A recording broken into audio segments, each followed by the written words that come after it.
जय श्री राम। शंखनाद में आपका स्वागत है।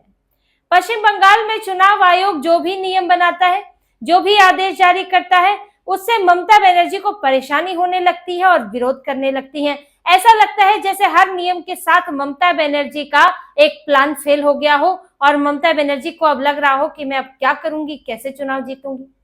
अभी ऐसे ही हुआ।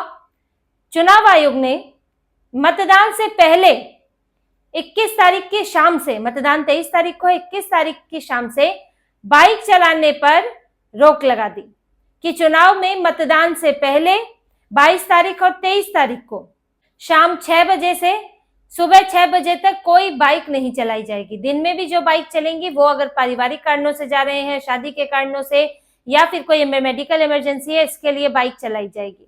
लेकिन दोपहर में भी आप सुबह 6 बजे से शाम 6 बजे तक बाइक पर किसी को पीछे नहीं बैठा सकते, पिलियन राइडर्स नहीं हो सकता, और अगर आप जाएंगे तो आप अकेले बाइक लेकर जाएंगे। साथ ही चुनाव आयोग ने बाइक रैलियों पर भी रोक लगा दी है। बाइक रैलियां निकल ही नहीं सकती हैं। वो आपने देखा होगा कि कभी कभी दिखाते हैं कि बाइक पर बड़ा झुंड निकल रहा है, उसने किसी ने झंडा हाथ में लिया हुआ है, किसी के हाथ में लाउड स्पीकर है, और कई लोग बाइक पर जा रहे हैं, तेज से बाइक चला रहे हैं, गलियों में और गांव-गांव में घूम रहे हैं। तो यही बाइक रैली है। जब चुनाव प्रचार खत्म हो गया, चुनाव प्रचार में आप जनसभाएं कर सकते हैं, बड़ी रैलियां, रोड शो कर सकते हैं, लेकिन उस पर रोक लग जाती है मतदान से एक दिन पहले, ताकि लोगों को सोचने का, समझने का वक्त मिले। अब लेकिन इस दौरान कई नेता, पार्टियां जो हैं वो बाइक रैलियों का इस्तेमाल करते हैं, बाइक पर बैठ बैठ के घूमते हैं, और इस वजह से भीड़ भाड़, हिंसा, कुछ गलत तत्वों के उन बाइकों के जरिए आने की भी स्थितियां बनी रहती है, आशंका बनी रहती है। इसलिए चुनाव आयोग ने पूरी तरह से बाइक रैली पर रोक लगा दी है। और इसके पीछे सिर्फ एक प्रचार कारण नहीं है, इसके पीछे कई कारण हैं। देखिए, बाइक से आवाजाही आसान होती है, आप एक जगह से दूसरी जगह आसानी से जा सकते हैं, कम समय में जा सकते हैं। अब इसका इस्तेमाल होता है लोगों को इकट्ठा करने में। आपको कहीं हिंसा करनी है, कहीं मतदान में आपको तोड़फोड़ करनी है, कहीं पे अव्यवस्था फैलानी है, तो आप फटाफट लोगों को, तो व्हाट्सएप वगैरह, अब आजकल तो मैसेजिंग का ऐसा सिस्टम है कि मैसेज वगैरह किया, फोन किया, फटाफट बुला लिया, बाइक पर बैठे आ गए, एक के साथ 3-3 आ गए एक बाइक पर। तो ऐसे आप जो है बाहर से भीड़ जुटा लेते हैं। तो वहां के जो लोग हैं, उस बूथ के लोग हैं, वो हंगामा नहीं करते, जरूरी नहीं है वो करें, दूसरे आसपास के जगहों से लोग लाकर वहां हंगामा कराया जा सकता है। इसमें इस्तेमाल होता है बाइकर्स का। दूसरा इस्तेमाल देखिए कि जैसे कि पहले हुआ करता था, अब भी कुछ स्थितियां ऐसी कहीं पर हो सकती हैं कि कहीं फर्जी वोट डलवाना है, कोई मृतक है, उसका नाम है, उसकी जगह किसी और को डलवाना है, या फिर कोई पलायन कर गया, उसकी जगह खाली पड़ा है, किसी को डलवाना है, और आपको अलग अलग बूथ पर ऐसा करना है। आप यहाँ पर एक ही दिन तो मतदान होता है, तो बाइक पर गए मतदान कराने, एक जगह से दूसरी जगह बूथ पर ले गए, एक विधानसभा से दूसरी विधानसभा में ले गए, तो इस तरह से भी इस्तेमाल किया जाता है। हालांकि जो मतदान का दिन है उसमें लोग बाइक लेकर जा सकते हैं जिन्हें वोट देना है, और अगर उनके साथ कोई जा रहा है, उसे वोट देना है, तो वो जा सकते हैं। आप ऐसे ही इधर उधर नहीं घूम सकते हैं। तो इस पर बड़ी सख्ती कर दी, और जैसे ही ये नियम आया, ममता बनर्जी अपनी रैली में इस पर फूट पड़ी।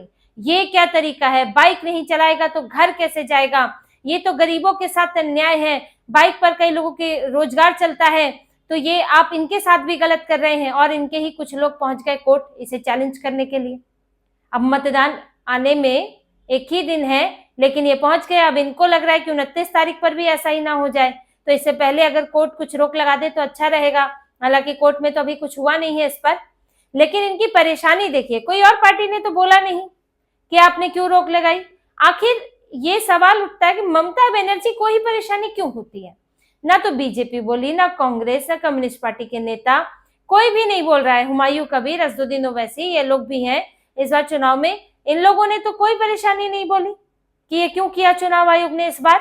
लेकिन ममता बनर्जी ने बोली, पार्टी की मुखिया को बोलना पड़ता है। और लोगों की रोजी रोटी की बात है, कोई 4-5 दिन की तो है नहीं।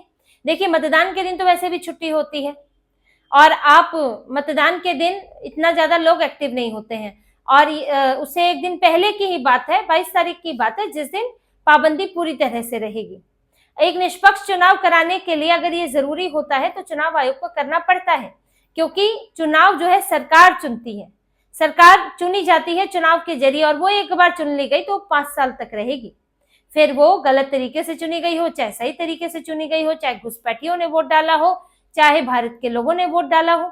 इसीलिए चुनाव आयोग एक दिन के लिए इस तरह की पाबंदी लगा रहा है ताकि चुनाव में डर ना हो, क्योंकि रैलियां करके लोगों में डर पैदा करने की, दबदबा बनाने की कोशिश की जाती थी, कुछ अनाउंसमेंट भी की जाती होंगी, तो इससे लोगों में डर बढ़ता था। अब कहीं एक ही पार्टी के लोग जो हैं बाइक रैली लेकर निकल रहे हैं लोगों के घरों के आगे से, कुछ धमकियां भी दे दें, कुछ बयान भी दे दे, कौन उस इतनी चीजों को कैसे एक एक जगह चप्पे चप्पे पर तो पुलिस रह नहीं सकती है। कोई वार्निंग चेतावनी देकर चले गए वोट देने को लेकर और लोग डर गए तो लोगों को डराने के लिए, दबदबा बनाने के लिए भी इनका इस्तेमाल होता है। तो चुनाव आयोग ने बहुत सोच समझ कर ये फैसला लिया है, क्योंकि इस तरह के फीडबैक मिले कि कैसे लोगों को डराया जाता है, किस किस तरह से धमकाया जाता है, और अगर इन चीजों पर रोक लगाई जाएगी तो लोगों का डर कम होगा, लोग एकदम शांत होंगे। कम से कम कोई आके जो है धमका के तो नहीं जा रहा है, बार बार बोल के तो नहीं जा रहा है, ताकत तो नहीं दिखा रहा है बाइक पर बैठकर। तो ये चुनाव आयोग ने सोच समझ कर इस फैसले को लिया है ताकि इन लोगों को रोका जा सके जो चुनाव से छेड़छाड़ करने की कोशिश करते हैं, लोगों को डराने की कोशिश करते हैं। इसके साथ ही चुनाव आयोग ने एक अलग तरह का आदेश दिया है जो अभी तक नहीं दिया था।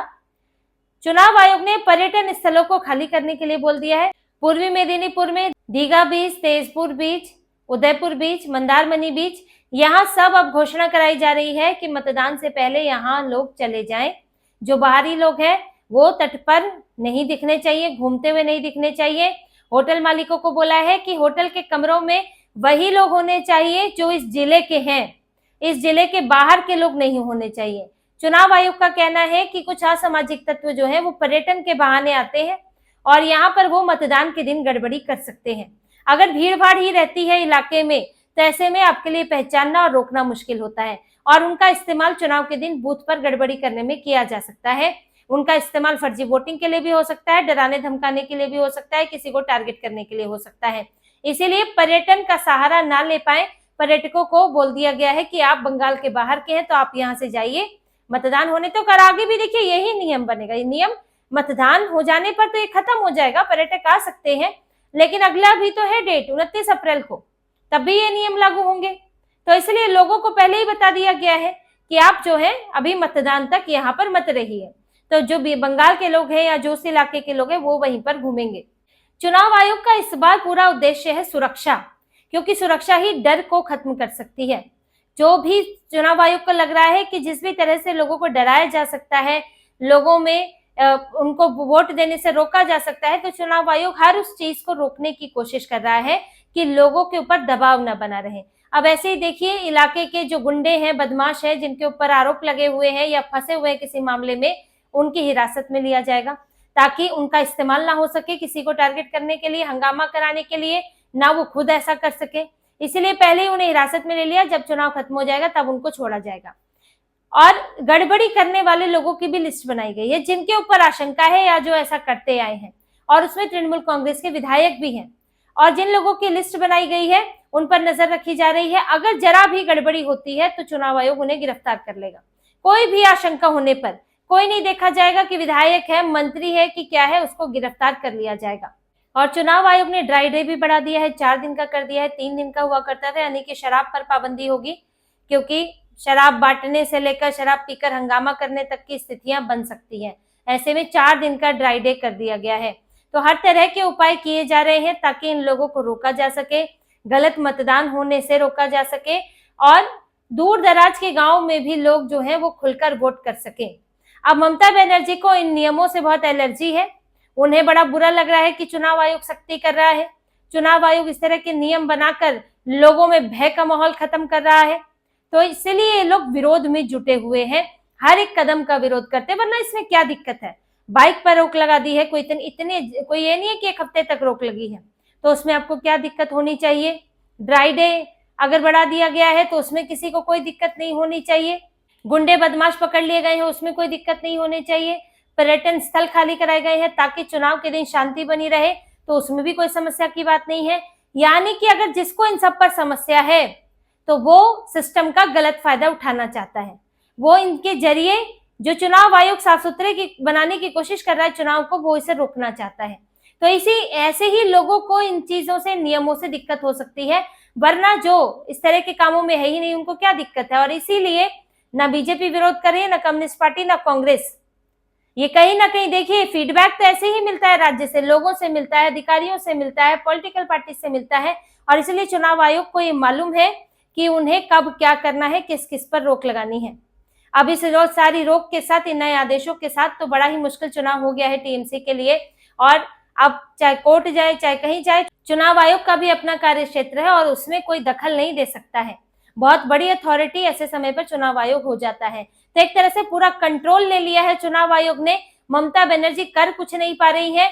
इनके जो कुछ अगर नेता, कुछ कैडर से जुड़े हुए लोग गड़बड़ी करने की कोशिश भी करते हैं तो तुरंत उनको पकड़कर वहां चुनावी ड्यूटी से हटा दिया जाता है। इनके वॉलंटियर्स को भी चुनावी ड्यूटी में नहीं लगाया जा रहा है, जो इनके पुलिस वॉलंटियर्स हैं, और वो अधिकतर जो है वो कैडर के ही हैं, टीएमसी से जुड़े हुए लोग हैं। इसीलिए भी वॉलंटियर्स जो है वो आसानी से बन गए हैं।